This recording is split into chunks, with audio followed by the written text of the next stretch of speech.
තනියෙක් කියනනේ. ඉතින් සතු තනියෙන් ඉන්නේ. එයාගේ නැට්ට සමහර වෙලාවට නිදි වෙන්න පුළුවන්. ඒකම වගේ යම් මම දන්නව එනවනම් මොහොම නේ ඒක. මේක ගියාම මොහොම. කාන්තේට මේව කරගන්න. ඇස්සොත් බලන්න ඇති. මොහොම නෙමෙයි ඇතිරේ.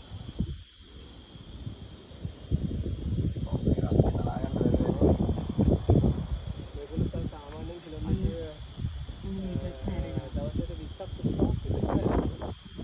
කාර් එක ගන්නවා සාමාන්‍යයෙන් කිලෝග්‍රෑම් 250ක් 300ක් විතර. දවසට වතුර බොනස ලිටර් 100කට වැඩිය බොනවා. 100ක් 150ක්